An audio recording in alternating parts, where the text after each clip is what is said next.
Instant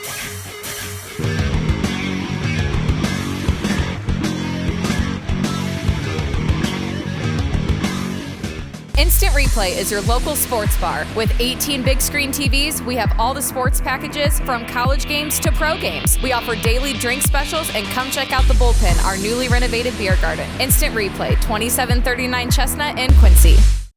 Hi everybody, I'm Ashley Conrad, and welcome to the Daily Muddy. Well, it was a fun weekend in downtown Quincy for some, but not so fun for others. Great bands played it On the Rail, and other establishments were packed with music and people who enjoyed a beautiful weather weekend. But there were some issues. Not one, but two instances where guns were fired downtown. One which hit two people, and one which did not. Thank goodness the people who were shot didn't suffer life-threatening injuries. Jesus, if I get shot, I'm gonna think my life has absolutely been threatened. I think the old saying is, nothing good ever happens when you're out after midnight. Well, good is relative. I've sure had fun after midnight. But I have never felt threatened downtown when I've been out during an evening for dinner or drinks, or to hear a band, or late night. I've never felt threatened anywhere in Quincy, especially when I'm with a group of people during a night out. But if you're going to be out downtown, or anywhere really, at 2:30 in the morning, you could be taking a risk. Quincy police have said they need more funding and more manpower to step up patrols, and maybe this is a prime example. I'd rather see the police taking care of this instead of waiting for me in a school zone, although I do think that's important too, so slow down. Coming up, Bob Gough talks to Don O'Brien with the BBB about fake charity scams. We'll be right back.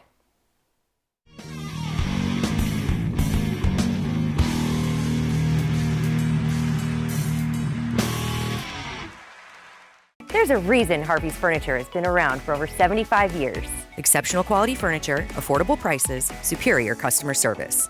The only way to stay in business for over 75 years is to do things right. Harvey's Furniture. Our home, your home. Welcome to the Abbey, a Quincy tradition. With 6 big screens, a new larger kitchen, and now more seating capacity, the Abbey is the place to be before, during, and after the big game. Come enjoy fan favorite appetizers, steaks, burgers, and a variety of daily food and drink specials. Can't join us? Carryout is available too. Now with a convenient drive-up window to better serve you. 1736 Spring in Quincy. Opens at 3 p.m. Tuesday through Sunday. Come join all your friends at the Abbey, a Quincy tradition. Quincy Warehouse Bargains is your Quincy home improvement store. It's the only store of its kind in the Quincy area. We offer flooring, mattresses, area rugs, dining sets, couches, appliances, and much more. And have more products to come so we can better serve the Quincy and tri-state community. Our staff is ready to help you find what you need to make your house a home. Quincy Warehouse Bargains, 4100 North 24th Street, Quincy. Are you looking for the perfect venue for your next special event? Check out Utopia Event Center. Utopia has a large banquet room and an awesome bar area, perfect for anything from birthday parties to formal corporate meetings. It also offers a photo booth, stage for a DJ or a live band, and a fully stocked bar, all for only $300. Check us out at utopiaeventcenter.com or call Barn at 217-430-6559 for more information. Utopia Event Center, 900 North 12th Street in Quincy. Thanks, Ashley. Well, it's time to talk some Better Business Bureau stuff with Don O'Brien of the Better Business Bureau, and we are talking about some more ne'er-do-wells, charity scammers. Charity scammers. I mean, it's interesting. One of the thing, obviously, a lot of people think about Better Business Bureau is, we help mediate disputes between businesses and consumers. We rate businesses. We do all that. But we also have a charity arm called our Wise Giving Alliance at give.org, where you can also find all kinds of information about various charities. If you see someone with our Better Business Bureau logo on as a charity, that means that we've vetted them. They meet our standards. One of those standards is they give at least 65% of every dollar they bring in to program services. Many of them are a lot higher than that. Many good charities out there. Unfortunately, we get to talk about the bad ones because there are other ones out there that just put pennies on the dollar. Yeah, there's some that it's like 10% goes to like the actual charity, and there's like 90% for like overhead crap. 90% for basically put in my pocket. They pay their fundraisers. They are charities in name only. So I had a man from Quincy call our office about 10 days ago, say, hey, I'm dealing with my aunt. She's 92 years old. She has been paying this nonprofit, this charity. She paid him $800 last year. He didn't, and he's just kind of looking at her finances, like, what is this about? And it was a very vague name. I'm not going to name the charity, but for our purposes here, we'll say that she gave to the Human Fund. I was just going to say the Human Fund. Yes. We'll say that she gave to the Human Fund. She gave $800 to the Human Fund last year. And when he asked her about it, she goes, well, I don't know what that's about. But they did send her trash bags in the mail. So she was basically paying for trash bags. She paid $800 one year for trash bags. So it was really interesting. I've heard about the scam before where where they try to kind of make it look like they're offering some type of good in exchange for it's like, hey, if you give a certain level, you get a gift type of deal. But she didn't know anything about that, and I looked into the nonprofit a little bit, and it didn't really pass. It didn't pass my smell test. So basically, a lot of these, if you're probably over 65, 70 years old, you get a lot of stuff in the mail. You get inundated with crud every day from every angle, and a lot of those are from nonprofits. And they'll want to say that they're helping the veterans or they're helping children with cancer, which may or may not be true. But what you need to do is you really need to investigate that before you worked hard for your money. You want to help people, and that's a good thing. But you want to make sure that money you're going to give out is going to go to an organization that's going to actually help someone.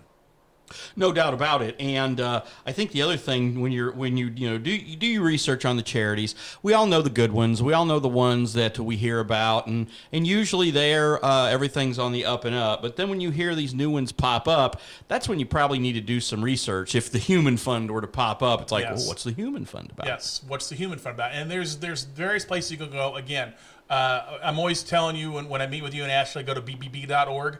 Well, for our charity information, it's at give.org, Give, like you're going to give.org. And again, you can find information about charities on there. Now, not every charity, just like we can't cover every business, we can't cover every charity. So again, if this is something that somebody's cooked out of their basement and all of a sudden they're starting the Human Fund, we may not have information about that. But we have a lot of information about tips on giving, about making sure that you do you make sure you give your money wisely. The Wise Giving Alliance, and also a lot of some of these scammers will try to pawn off and say they're a part of another charity. Like they might say they're a part of the United Way or a part of Salvation Army or something, but they're really not. Correct. So you have to check that out. And I've investigated. I've been an investigator with St. Louis for 5.5 years now, the BBB, and there are people that will kind of piggyback and say, oh, well, we are members of the United Way or the Salvation Army or Red Cross, when, we've reached out to the local Red Cross and they're like, I have no idea who this person is. So, there's a couple things you can do to keep yourself safe and make sure you're giving wisely. You can go easily check out, someone through the IRS if they're a legitimate charity, whether it's a 501c3, which is the one we most think about if you want, tax deductible. Your tax ID number. Yeah, their tax ID number. You have that, or if you can go look them up by name through the IRS website. And again, give.org is a great place. And, if you're here in Quincy or you're seeing this wherever, because, we're worldwide here at Muddy River News. True, yes. You can give me a call at my Quincy office at 217-209-3972, and I look at this stuff all the time. I'd be happy to tell you whether it's legitimate or not. And also, last thing to wrap up is whenever you're dealing with these kind of people, normally if someone's coming from a legitimate charity, they're very professional. They'll ask you, do what you can, whatever. If somebody's trying to hard sell you a little too much, it's probably you should probably pause. That's correct. You're going to get these suspicious, these Human Fund-like charities. They're going to try to get you two ways. They're going to try to get you through the U.S. Postal. They're going to try to give you a mailer, and they're going to put all kinds of little things in very small fine print at the bottom that you don't care to read. And they're also going to try to call. And those the ones, if you do get a call from someone, say, are you a 501c3? Where are you headquartered at? What's your tax ID number? How much do you give to your program services? A legitimate charity is going to have no problem with that. They're going to say, oh, ma'am, you know what? You can go to our website. You can see our latest 990 filing, which is an IRS document that nonprofits have to file. This throws it all out there. If they're not forthcoming with that information, that might be a red flag that you don't want to do. You don't want to give money to them. And once again, if you are contacted by a charity that you think is shady, give.org. Yep, give.org. Or again, call me 217-209-3972. All right, that's Don O'Brien with the Better Business Bureau. Thank you, sir. Thanks for having me. All right, thanks, Ashley. Back to you. Thanks, Bob and Don. I'll be back tomorrow with more Daily Muddy. We'll see you then.